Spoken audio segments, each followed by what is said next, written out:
All right. Lonesome Lands Podcast, Lonesome Report, July 14th, 2025. Let's get into it. Let's Last go. week, I posted, I think the headline was, "Is beef on dairy the cattleman's biggest enemy?" Question mark. That's what they call clickbait in the biz.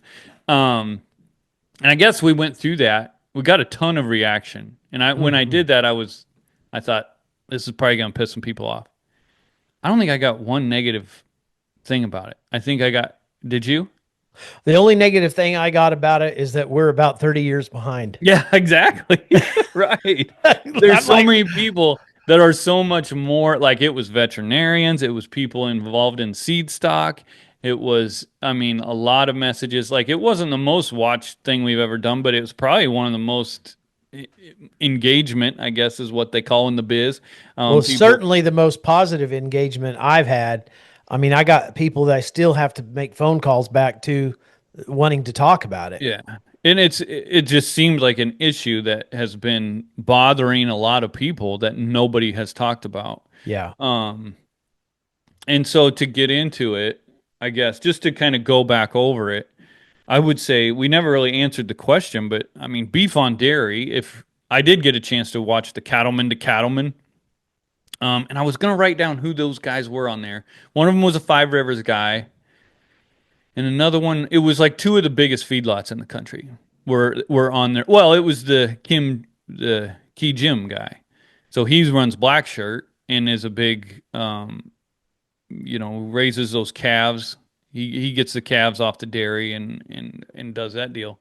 And then he has the black shirt feeders, which is now the biggest single feed yard in the country. And then the other guy was Five Rivers guy. And I can't remember what the other guy was. I think he was from like Texas A&M or something. But it was just like industry people. It wasn't anybody like, can NCBA ever have like a grassroots type independent person on? They just can't. Anyway, I did watch that and their promotion of it. And what they talk is, beef on dairy is only like 15 to 20% of the total beef. Only, Yeah, I know. But they only say in the that it's short. been that way for a long time, which I Okay. believe. I mean, I'd say, and I guess to answer the question if beef on dairy is the cattleman's biggest enemy, I would say no. But what is are the people that are pushing it, Yeah. right? No, the interwoven diabolical web that leads up to this, including the carbon capture and all Yeah, of that sustainable development stuff, is the biggest enemy of the U.S. independent cattlemen, yeah. bar And none. like NCBA, I mean, because vertical integration is the biggest enemy, I would say, of the independent of the American cattleman. Well, it's And the most threatening for sure, but the enemies are outside there, and yeah, they are. I mean, they're outside and they're inside, and they're creating partnerships, and we're going to talk about that in just a minute. yeah. And what beef on dairy is doing is they're setting up a system of vertical integration Sure. and that's why NCBA is promoting it, talking about how wonderful it is, talking about how wonderful these people are that are bringing it in and the whole methane digesting system and all of Right. that. Um, but to go back to that video that I played, I watched that like I was saying when we put that together like 11 o'clock the night before is when I was going through all this stuff. So I wasn't real informed on everything that was in that video. One of the things I might stick it back in here or at least part of it. But what the video was is the guy who's running this largest feedlot in the country, Black Shirt Feeders in Nebraska, was asked if his operation works without the carbon market or works without the methane Right. digester, and he said absolutely not. Not. And is that this project, the economics of it, Yep. do they work even in the absence of anyone participating in a carbon market? Absolutely not. And he talked about the price of RNG. RNG is renewable natural gas, and he said it is 10 times higher than actual natural gas. Mm. On the low side, it's 10 times higher. So it's continually fluctuating too. And what I've read about it is pretty volatile. So setting up your entire system, your entire operation based on this price of this natural gas is, Yeah. I mean, it's a shaky deal to me. But he said Yeah. the only reason that exists is because of large entities have this to me is the carbon market. The only reason the carbon market exists is because large entities have decided to become carbon neutral. And he also said, we believe that the business of ESG is not going away. And ESG is kind of the basis for the carbon market, environmental, social governance. It's what all of these big corporations have kind of adopted in this climate crazy Well, world. it's the triple bottom line of sustainable development. Yeah. And he said, you're in denial of what's happening around you if you don't accept the fact that this is the way the world's going towards these carbon markets and reducing your carbon emissions. One thing that was pointed out to me by Brett, this was recorded or it was posted on January 26, 2025. So this is the exact time I went back and I've been researching all this stuff. Partly for, I'm going to be talking at South Dakota Stock Growers tomorrow. Today is Monday. I'll be talking Tuesday night. And so I've been researching all this stuff. Trump signed executive orders right at this time. I think January 21st Yeah. through like the 28th, he was just Yeah. signing executive orders. One of them was to remove the U.S. from the Paris Agreement. This ESG thing and this whole carbon market and all of that stuff, cap and trade, if you've heard about that, it all depends on the Paris Agreement. Another executive order is he banned states from having their own cap and trade system. I think California and like Oregon, these nutty, Colorado. they have a cap and trade. So when we say cap and trade, it's a cap on emissions, and you're able to trade. That's the carbon market. Is you're Right. able to trade your offsets, meaning If you produce too much, you can trade with another no, entity. if you reduce too much is how it actually works. Like if Oh. you have a cap on your emissions, if you don't Okay. hit that cap, Right. you have space there and you can trade those offsets. Okay. What brings you down Right. off of Right. that That makes cap sense. That makes more sense. Yeah. is purchasing RNG, right? This renewable natural gas and things that take methane out of the air. That brings you off of your cap, and then you're able to trade those, whatever it is. It's incredibly complicated, and on a world scale, like the European Union has cap and trade. Like it is in the U.S. they call the carbon market voluntary. In Europe it's called the ETS system. No, ETS is emission trading system. China has one too, and it's like it's not voluntary. It's like you have to be part of the carbon market and keep track of all of this stuff. And so when people in the industry, like we talked about, Tyson Foods has how many locations around the world? I forget. But if you go to their international website, they are a global company as much as they are a U.S. They're started in the U.S., but they're a worldwide company. JBS, all of these big beef industry people are that way, and so they have to do this ESG type carbon crap, and so that is filtered down through the industry into these cattle feeders who have been told this is the way of the future. But we now have a president who campaigned on climate change being a hoax, all of this carbon sequestration being a bunch of BS. And, a few days after the election, this guy is saying you're in denial of what's happening around you if you don't think that this is going to be the future.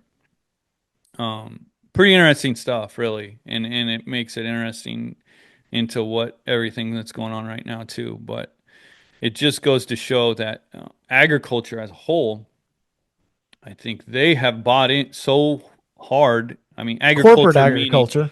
industry, yeah, the corporate world. They have bought in to this carbon market and carbon sequestration and carbon offsets and all of this stuff. They're invested in it. That's what I'm going to be talking about yesterday is like, this isn't a lie agreed upon. This is a lie invested in. And when you've invested in it, you can't let it go. I mean, he said his 150,000 head feed yard, which I've been told is now up to 200. He's been able to get, I don't know, I forget how they put it, but they said he asked to get 50,000 more head, and they're going to make it a 200,000 head feed yard. But the entire operation, according to him, hinges on the climate market and the lie that is the climate agenda. And so, and this guy's on this Cattleman to Cattleman show. It seems like once a month, he's on Yeah. there all the time. Oh And yeah. so he's been inducted into the Hall of Fame, all this stuff. NCBA and him are, you know, best pals. So, and that goes into the Tyson deal and all this other stuff. And we're going to talk about a lot of this kind of stuff today, but that's kind of what I feel like this episode and a lot of what's going forward is the agriculture industry. Just because Trump's president and is pushing back on a lot of this stuff, these He's getting industry pushed back types on. are now digging their heels in deeper than ever on this That's thing, right. and they're not letting go. They're doubling down and he's getting pushed back on big time. And I don't know. I wonder where if Trump really meant all of this. I think he did, but man, we got some problems. Whew, we got some I think he problems. did, but also it's the same issue everyone's had is he allows, and maybe it's just that hard to find good people when Well, you're maybe we're in. just too entrenched, Like Jim. if Maybe, you're in the swamp, how do you find people that aren't yeah, swamp people? yeah, Because absolutely. I mean they find their way in, and that's what we'll get into. Maybe we're too far gone. Maybe we're too far gone to save. I don't know. I don't know, but I mean, it's like it's a fight, right? And they're Well, winning now. somebody's got to be the opposite. Somebody's got to bring the other side of these issues to this, and that's what we're doing. Whether they like it or if we're 30 years behind or not, I don't care. We've got to talk about it because these real issues really matter for legacy. They not only family legacy, operational legacy, but American legacy. These things are going to be a part of the destruction of American sovereignty, and that's all there is to it. And when like when Trump got elected, like we said, he campaigned on the climate change being a hoax deal, and this is a big part of my Yep. messaging and what we talk about. So we were excited, when Doge came in, and we were excited they were going Yeah. to cut all this BS out. And now it seems like a few months in, and the same old swamp people have entrenched themselves into the administration. And the most disappointing news, I think, came from you last week. Did you talk about this last week? This What? Justin Ransom, was he? Yeah. Yeah, you brought it up last week. Yeah. But when you look into this guy, I guess Brooke Rollins update, Yeah. which our Brooke Brooke Rollins Rollins update. update is really a USDA update. But Brooke Rollins' name is on the press release and everything that she Yep. hired Justin Ransom to uh, head up the, what is it? You go ahead and tell them. Food Safety Inspection Service. So Which, real uh, quick, FSIS. we've talked about the head of the Food Safety Inspection Service before, who was the longest tenured guy on there. His name was Al Almanza, and during JBS's bribery spree throughout, he oversaw the food and safety of the U.S. JBS was bribing health officials to get Oh, the TP irony. into the U.S. And the guy who was in charge of that, eventually, once JBS was able to import meat again, that guy quit and he went to work for JBS, which some might argue that he worked for JBS the whole time he was here. So now Tyson Foods brings in their guy. Next Oh up, my gosh. Yeah. go ahead. Well, anyway, so Brooke Rollins update. She hires this guy named Justin Ransom to head up FSIS, and he is the former director of sustainability at Tyson Foods, McDonald's, and OSI. He most recently worked at Tyson Foods, and he was the creator of the Brazen Beef program, which is I don't know if he was the creator. He was a spokesperson. well, he was a spokesman and he pushed it. Yeah. And which is a defunct. It doesn't even Face have a web. behind it, right? Yeah, he's the face behind it. It's defunct now, thank I would God. But say, I think it's defunct. It might be on hold. either way, the website is not available Right. on the Brazen Beef program, which is under the Climate Smart Beef program through Tyson Foods. And it was one of these deals that we've been fighting against. It was a voluntary program, but it was a controlled program from birth to plate, right? And if you wanted to participate in it, you had to be enrolled in a verified beef program, which would have been the brazen beef program. You could not sell your carbon rights. Here we are talking about carbon. As a producer, you couldn't sell your carbon rights. You had to share all of your relevant operational information so they could create a new accounting platform or framework for this. And then you had to submit to on-farm audits. Those were the four requirements of being a part of this brazen beef program. Now, what's scary about this program was that it was under it. It was kind of created under the umbrella of the where food comes from program. And if you have ever seen that, there's 5 constituents in the where food comes from program, and that's the IMI Global, which all cattlemen have heard of. The IMI Global Corporation, which is a verification program for exported cattle, verifying labeling claims, right? And then they have an organic certification program, and then they have a program called Validus, and that Validus program was to certify animal welfare, worker care, and environmental stewardship. Okay, that's ESG. So the Validus program under the where the food comes from would certify or verify ESG in an operation. And then they have the Sure Harvest program, which is the sustainability certification and compliance auditor. So they would come in and make sure you're complying to all the rules and regulations. And then they have the Postalesia program, which really just led the sustainability efforts on seafood across the globe, making sure theirs really wasn't about sustainability. Theirs was about diversity and equity and inclusion. But so you have this where the food comes from program, and then you have the climate smart beef program adopted by Tyson Foods, and then under that you had brazen beef, which this Justin Ransom was really ahead of. And then, of course, Tyson laid off all these people. I have no idea if Justin Ransom was laid off in January, but he wasn't. He's not at Tyson anymore. And then Brooke Rollins, which I'm calling out right now, decides to go ahead and hire part of the problem to oversee FSIS. And this is very, very concerning. These are globalists, and they do not have independent agriculture at the forefront. They are not America First people. They are about global communism. And so I am going to put a little pressure on USDA. I've started making calls already. These are problems. And if we're going to get rid of the swamp, as you say, and promote the America First policy, people like this cannot be in control. And so I see this as a huge, huge, huge problem. She said, let me just read this a little bit. This is July 3rd. Today, Secretary Brooke Rollins announced the appointment. So this is an appointed position of Dr. Justin Ransom as FSIS administrator. He will assume the position on July 14th, which is today. Dr. Ransom brings with him over 2 decades of strategic leadership responsibilities in food safety, quality systems, animal welfare, and sustainability.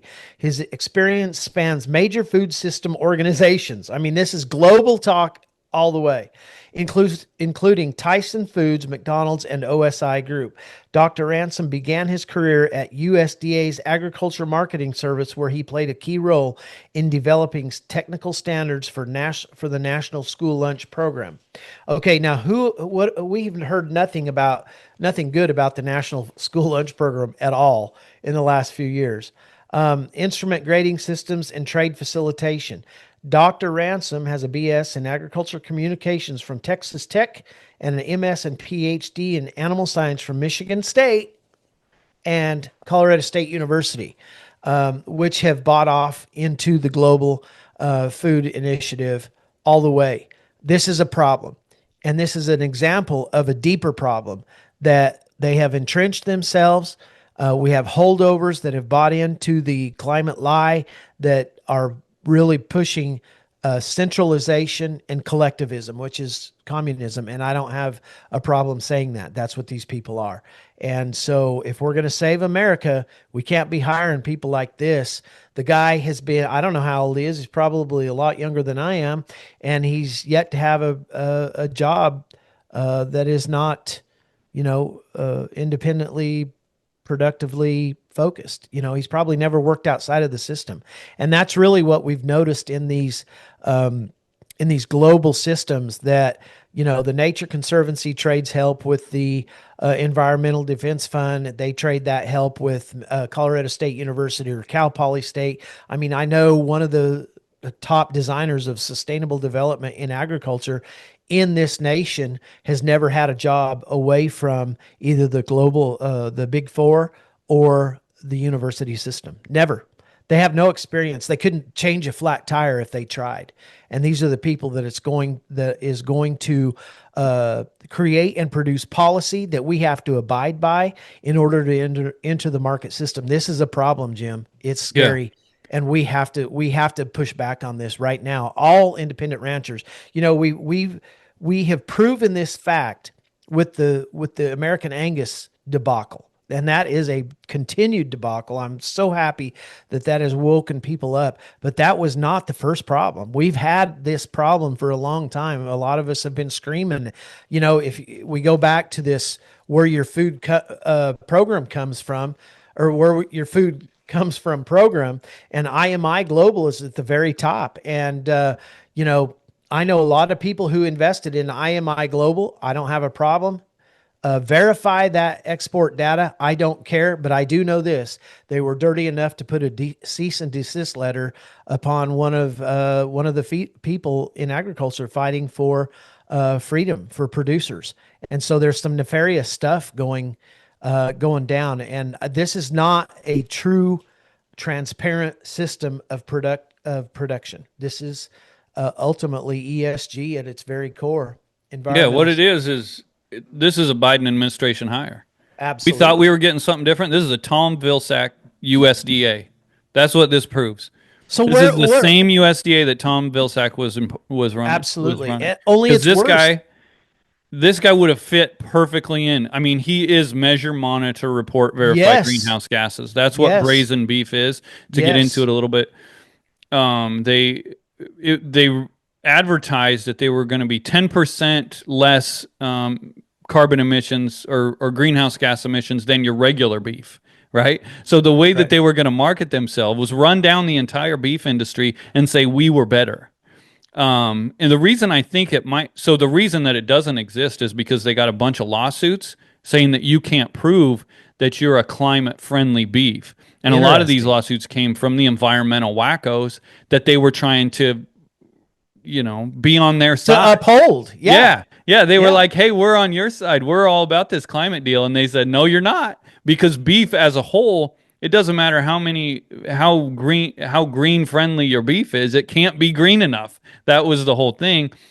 And they sued Tyson for millions of dollars. And Tyson just quit the whole program. Or, like I said, there's a chance that it might be on hold because a big partner, and that's just my theory. The main partner feeding these cattle out was Adams Land and Cattle out of Nebraska. I did a video on this years ago. I think it was 2023 when it came out. But I've been told that Adams Land and Cattle is now putting in a methane digester. So if you want, the problem with the brazen beef and the reason they were able to be sued is because they weren't tracking they didn't have the actual data that they said they did, or at least they didn't go through with the lawsuits, or they. Well, there was some conflicting partnerships there because their whole goal was to build a more resilient farm sector, and so they brought in all of these people that have publicly claimed that they are against beef consumption, right? And so you had they partnered with the Nature Conservancy. Now this was one of their main partners. Yeah. Mm-hmm. Well, the Nature Conservancy, their role in this program was to help help the rancher who produces the beef with more holistic range management. Now, I'm not sure about any of TNC. Well, I am sure about TNC's motives, but I doubt that they have anybody that is a range management specialist. And then they had probably the most dangerous environmental organization, which is the Environmental Defense Fund. They were going to help the farmer side in their crop production management. Okay, so you had TNC overseeing range management, and you had Environmental Defense Fund overseeing crop production management. And then, of course, they had Adams Land and Cattle, which Adams Land and Cattle is one of the original founders of the the United States Roundtable for Sustainable Beef. And they're the leaders in data collection, and that's why they brought them on board. But I found what was interesting in one of these interviews is that Justin Ransom said beef can be and is sustainable. And I'm going, okay, if it can be, if it is already sustainable, why are you pushing these control mechanisms or, production control mechanisms on this? I imagine it, it's just a part of what we've been talking about, and it's very dangerous. To go back to where we started, brazen beef program. Yeah. Our new USDA guy was like the face of is vertical integration. 100%. Yes. It is from they birth said they to wanted the packing control plant. birth to plate. Yeah. I mean that's it on the website. They wanted to have all of that data from birth, the day of the birth, to the day of the harvest. And then they said, well, we would push all that information back to the producer. But what if that information doesn't provide the answers that, see, it's all about what you said, measure, monitor, report, and verify, which is quantification, right? And we hear about quantification and new accounting methods. We heard about that in the natural asset, proposal, the NACs. And so all of this is interwoven into that sustainable development model. And it is totally opposite of what Trump ran on. I mean, USDA, it's like everything we've been talking about, this guy standing against, fighting against. It's like the main stuff that we've been fighting against. This guy encapsulates it all. The new hire who's running APHIS at USDA. It's just infuriating to hear. Which is probably why I didn't get hired, because I would complain about all this stuff all the time. Well, yeah. They don't have anyone with any independence in there. The other lady who I read was on the list right behind him. Yep. She's from this U.S. Global Coalition, which is a big D.C. think tank, and she spent years working at USAID, which is the biggest waste of money in the federal government. That's what's come out since. Her education was not American at all. No, that's a different one. Is that a different one? Yeah, this lady's from Iowa. Oh, okay. Bless her. Okay. This other lady I was talking about, let me read this real quick. They hired her the same day. Her name is Dr. Denise Eblin. She will continue to serve as the FSIS Office of the Administrator as the agency's deputy administrator. So she's right below Justin Ransom. She played a key role in advancing FSIS's science-based decision-making, which is what we're hearing all the time. We heard it from NCBA this week. We heard it from TCFA this week, science-based decision. When Secretary Rollins closed the border the first time, and then she opened it back up, the first being July 7th, and TCFA comes out and says, oh, we appreciate Secretary Rollins for her science-based decision. What the hell does that mean? Their science-based decision to open the border. And then, of course, we got it shut down, which I'm very happy about. Anyway, she is responsible for decision-making to modernize the agency's inspection strategies, policies, and approaches to improve public health. Okay, I'm fine with that. Prior to this, she served as the assistant administrator to FSIS of Public Health and Science. Through the Biden administration, I'm guessing. Yeah, through the Biden administration. She holds a doctorate degree in food safety microbiology from the University of Ulster at Georgetown, Jordanstown, a Master of Science in Food Science from Queen's University, Belfast, and a Bachelor of Science in Human Nutrition from the University of Ulster at Coleraine in Northern Ireland. Can we not find any frickin' people that went to school in America? I mean, shit. This is driving me insane. Not like American schools are that great, but they got to be better than the ones in Well, Europe, I right? mean, if we're going to push the America First policy, can we not get some hires out of our own colleges and universities? Which they, I guess I shouldn't be talking about that because they aren't that good. Yeah, I know. But I mean, what it goes back to, I keep thinking of like what I remember about Brooke Rollins. We didn't know anything about her coming in. And what she said a lot in her confirmation hearings is, I look forward to learning about that, right? And that was good to hear because, So part of it, good. we were hopeful because she wasn't part of the swamp, right? She was Exactly. America first. She would been involved in these liberty-loving organizations. Yes. And when What you a heard, I look disappointment. forward to learning about that, your hope was that she learned it from the right people. Yes. What is being obviously shown through these hires is that she has the wrong people in her ear. Well, She it's has not the just through swamp, these. Joe Biden, Tom Yep. Vilsack, USDA people in her ear. Yep. And that's why they're hiring Biden administration, Tom Vilsack type of USDA people. I mean, that's Well, the only excuse. yeah. I mean, the first guy uh, before she was confirmed and they opened up the border after they had closed it to the threat of the New World screwworm. This is the first time after Trump came into office. This guy was a Biden holdover, and he was acting as the Secretary of Agriculture at that moment before she was confirmed. He opens up the border. Well, he's all about. I mean, he is from the Biden administration. He actually worked at USDA for the last like 32 years, some over 30 years.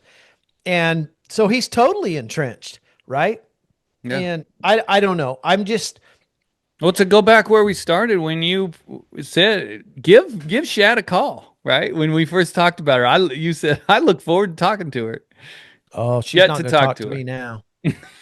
I mean, I've probably made enemies of them, but gosh dang, I'm sitting here going, see, I've worked on these issues and thought about them. Like my wife says, this is all you think about. And my little boy says, Dad, are you going to save America today?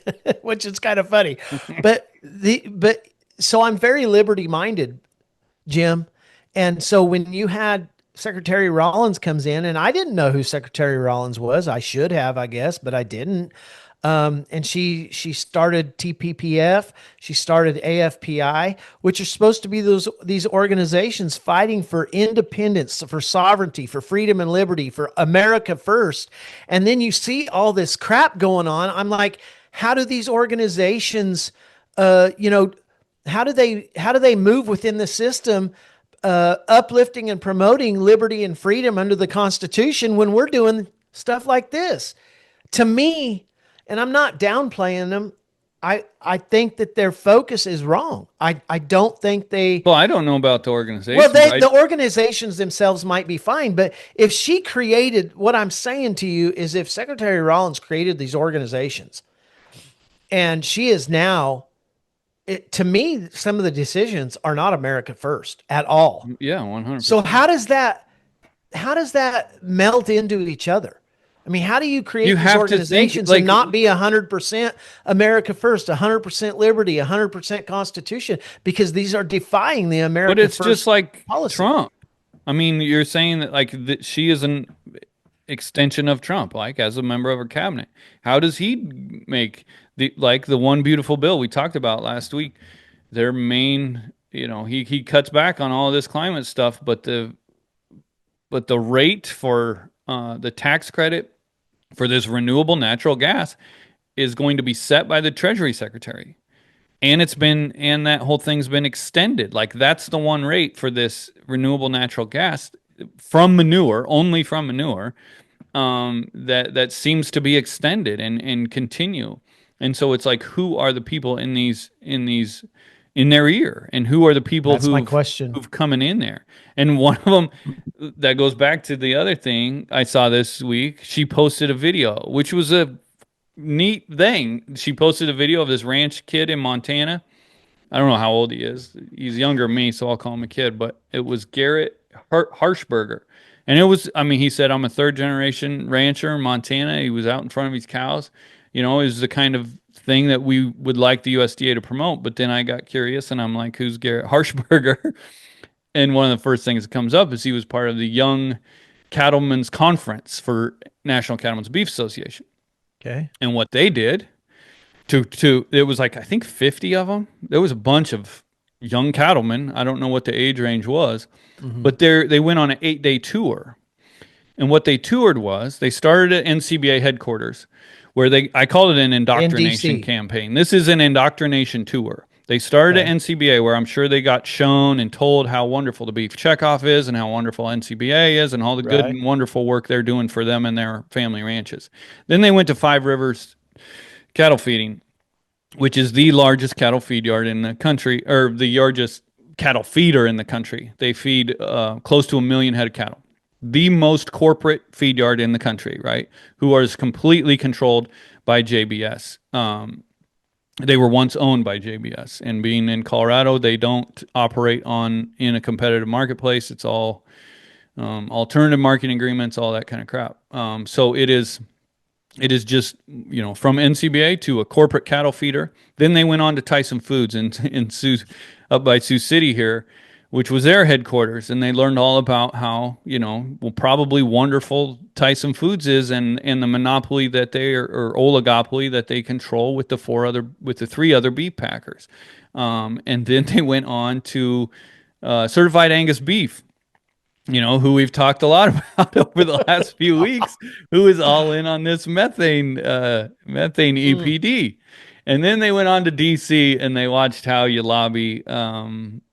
And Which so one of the kids on that tour, Brooke Rollins, highlights and has his video on her Instagram and social media of talking about his ranch, which was cool to see. But that goes to show it goes to show a lot of things. Number one, it goes to show how the NCBA wants the future of the cattle industry to look. When you take young cattlemen and you show them corporate Yeah. DC, I mean, and I was thinking about this, like, what should a Young Cattlemen's Conference tour look like?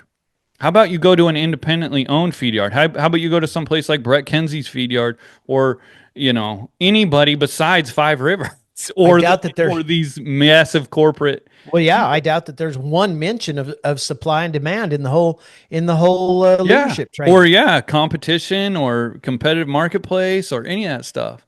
A young cattleman's conference should go from, show an independent cow calf guy and how that works, show a stalker guy, show Shad Sullivan's outfit and how he operates, explain how that works. Go to a local locker or one of these small or mid-size. Go to even Greater Omaha or something like that. Not one of the four packers that Yeah. control 85% of the entire Well, industry. and here's the four main sponsors was Five Rivers Cattle Feeding, which was owned by JBS until 2018, from 2008 to 18, And right? now are controlled by JBS. And now they're controlled. And then you have John Deere, who's more controversial in the farming industry than John Deere because of what? Centralization, right? Control. And Yeah. then you had Tyson Foods, which that's self-explanatory. We've talked about them today. And then you have Farm Credit, which was one of them. And I don't use Farm Credit at all, but all I hear about Farm Credit is that they are predatory. And I think that, whatever happens, you have the freedom or not to go to these conferences and you learn. But the key is that these global corporations are indoctrinating these kids, and there is nothing said about liberty and freedom, free market enterprise, competition. Nothing. None of these things are happening. And so then you have this next generation of cattlemen and cattlewomen, which there's a few of these younger people starting to see what's happening. They're enmeshed. Why are they enmeshed? Because it's cool. Number one, it's cool, gets media attention. There's no opportunity to go back to independent ranching right now at all. And so that begs the question, Jim, are we too far over the precipice? Yeah, I mean, yeah, it's what we're fighting for. But yeah, and I don't blame this Garrett kid. Like, he No, you probably can't. has never heard us talk or whatever, and he gets a chance to tour the biggest Sure. beef facilities in the country. I mean, I'm sure it was interesting, and I'm sure he learned a lot.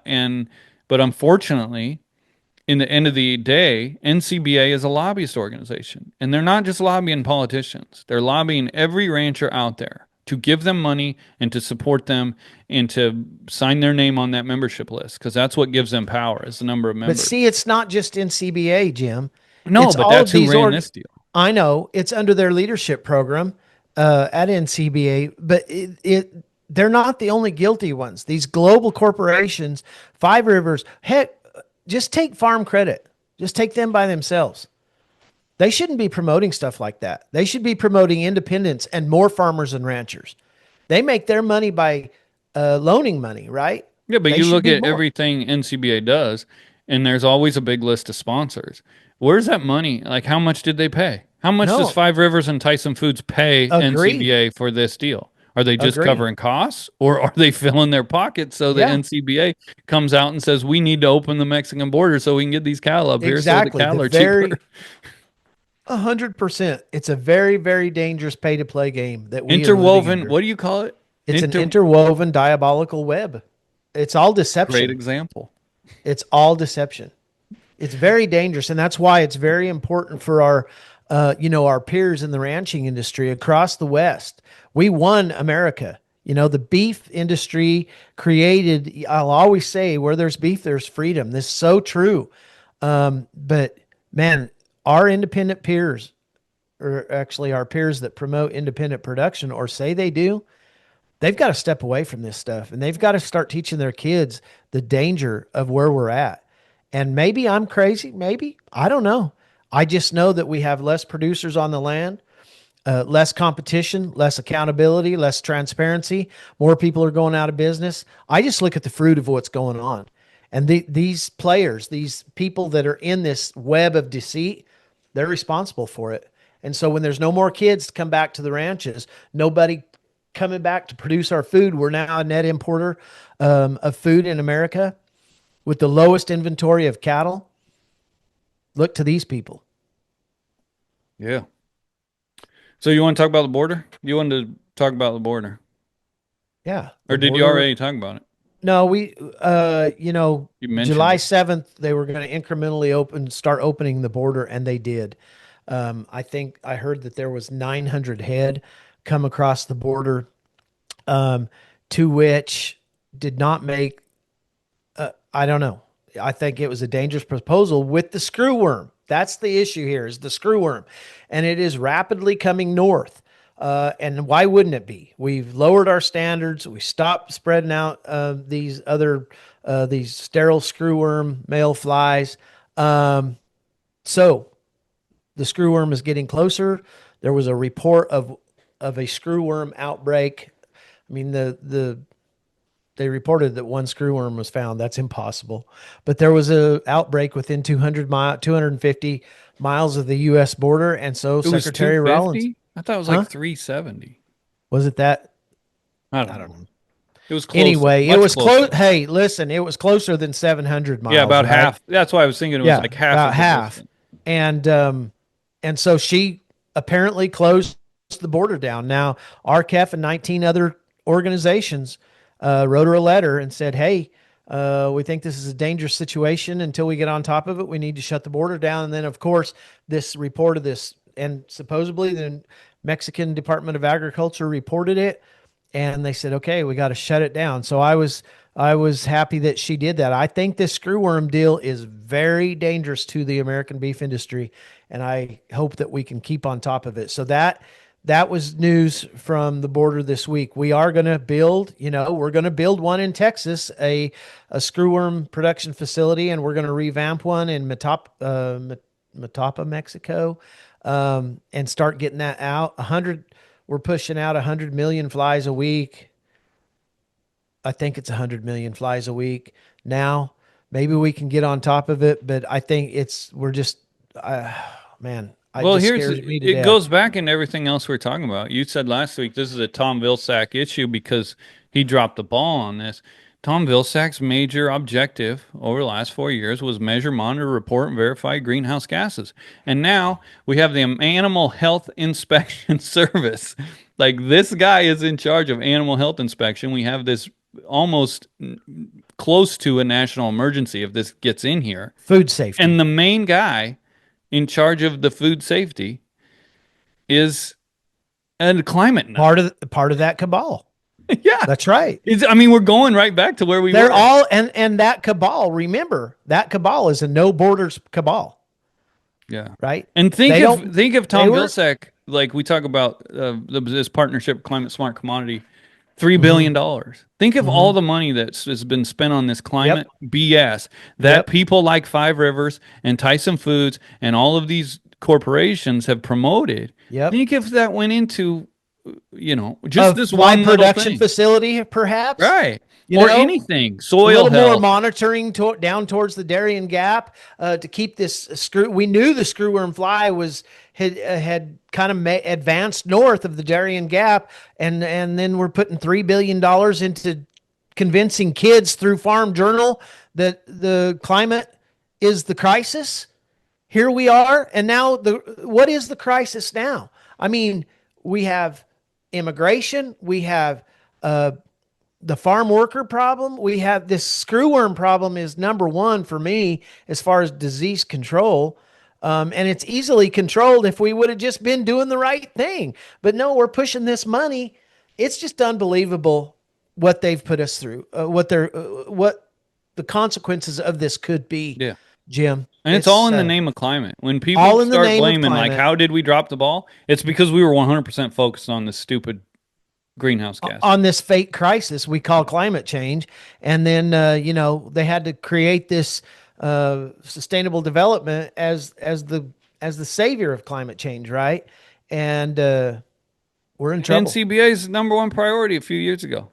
Become climate neutral. Make the beef industry climate neutral. I am just All right, moving on. You talked about sorry about that. American Unwon had a great article this week about Henry Vogler, who's a rancher in Nevada. Yes. You just mentioned the worker crisis. You want to get into that? Yeah, you can. I mean, it was a great. Keely Cavello had a great article on the problems, right? And so we all know that farm work or ranch work or whatever, we're all having trouble getting help. So we have three options. We can hire the American citizen, which seems to be a problem right now, but I think Trump is focusing on that. Trump and Secretary Rollins have both talked about getting these people off their high knees. In fact, I was on One America News and mentioned this last week. We need to get the American worker back to work, whatever that may be. Sometimes you have to do stuff you don't want to do. I do every day. And then you have this H2A program, which has become a very big problem for American agriculturalists that want to abide by the law. It's become too expensive and prohibitive, and it's just not working through the federal government, right? They just have requirements that ranchers and farmers can't meet, and it's expensive up front, and then it's expensive to maintain.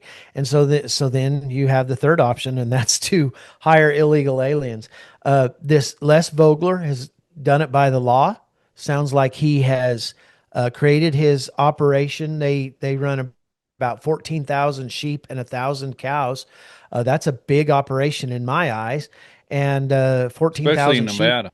Yeah, and so they've had to hire a lot of legal foreign work through the H2A program, but it's expensive. I think it costs, like, for every H2A worker, you have to give the federal government like $1,200, and then you have to pay these people way over minimum wage, like $15 to $16 an hour to maintain. Now they have had very loyal H2A workers. We used to call them Basques. I think that a lot of them are Basques. Yeah. And Well, I'm not Peruvian.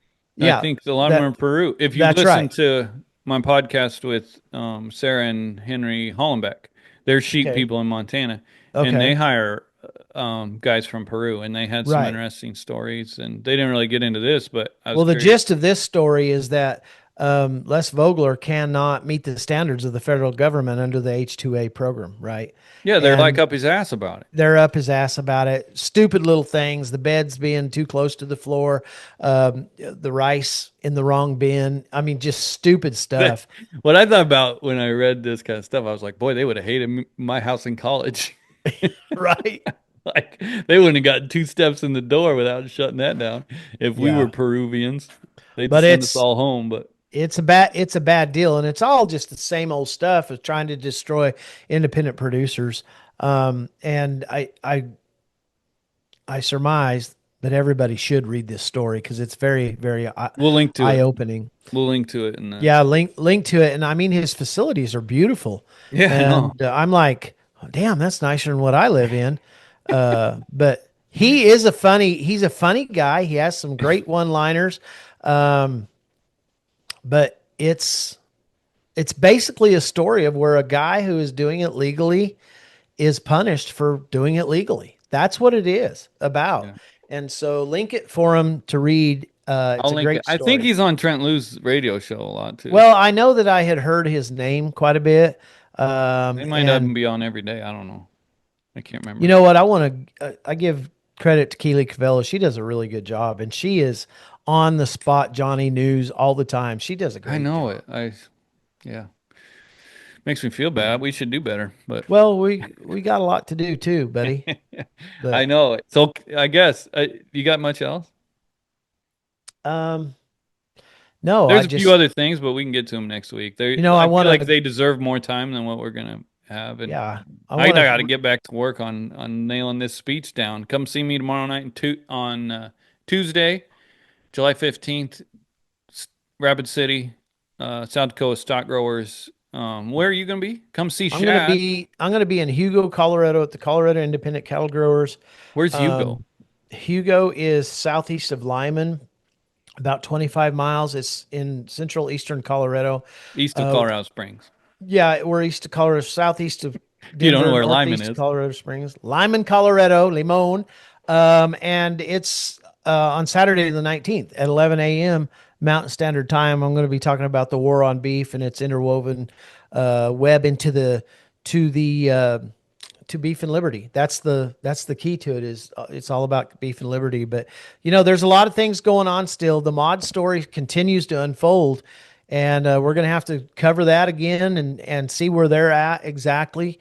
And got to get to farming, got to get to ranching, got to do all this stuff to save our legacy. That's what this is about: is saving our legacy. And I watched a really great film last night, and I just thought about the day that, I thought about the day back in June of 2011 when I dug my dad's grave, and I got down in that grave and with a spud bar to even the sides up, and it was hot. And I thought about our legacy, right? It just brought this legacy to me. And that's why me and you are out here talking about these things that are hard to talk about it's not for us, it's for the future. It's for the kids that come behind us, and it's for the people who sweat and bled before us. And it's up to us to save this. I know that sounds kind of corny and emotional, but I've been kind of emotional all week about this stuff. Okay? I don't think it's corny and emotional either. You dug your. I knew you gave the eulogy. I didn't know you dug the grave. In You by yourself? 2011, we were in the worst drought in recorded history, and I got my neighbor to bring his backhoe over, and we dug a hole on top of Antelope Mesa. It was so dry that it took us all day with a backhoe to dig this grave. And I had to get down in there with a spud bar, and it was about 110 degrees. Absolutely no wind at all. It was dirty, and I had to even up the sides. And I got down in there, and I'm like, this freaking sucks. I mean, it did. It was not fun. Digging And holes ain't fun, but digging your dad's grave, I'm I sure. dug my dad's grave, and then the next day, we put him in it, and I helped him lower. We carried his. It's kind of a funny story because my dad is a cowboy, and he wanted to be buried on our ranch. And he said, Shad, I was in Texas and he was actually down here with me because I was helping him get treatments, cancer treatments. And he says, I just want a simple box, something inexpensive. And I said, all right. So I looked around and I found a guy down around San Saba, Texas that builds just nice casket boxes. And I sent dad back to Colorado. He was done with his treatments. We knew it was too far gone. And I went down with a horse trailer and put that casket in the front of that trailer, brought it home. He said, I want to see it. So we showed it to him.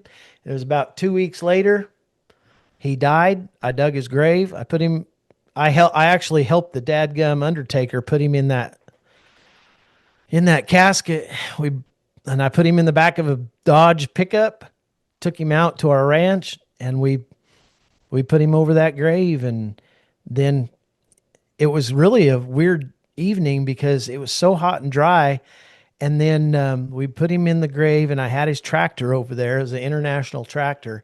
And the wind started blowing, and I pushed that dirt over onto the grave, and the wind blew the dirt back in my face, and then it just rained as hard as it could for about 30 seconds over that grave. And not even over at the house, which is a mile away, or not down the road. It rained right on top of that and just kind of settled the dust, and then it was over. And I thought about that all weekend. I don't know why, but it's all about the legacy. What are we going to leave? What are we going to leave behind us? And for me, I want to leave something better for the kids and for the ones who want to get back into ranching. And I want to make that available. And I think that me and you talking about these issues that matter to liberty and freedom is how we have to do it. And I appreciate the opportunity to do that, you know. Right on, brother. Right on. Go to lonesomelands.com, click subscribe. See you next week. Adios.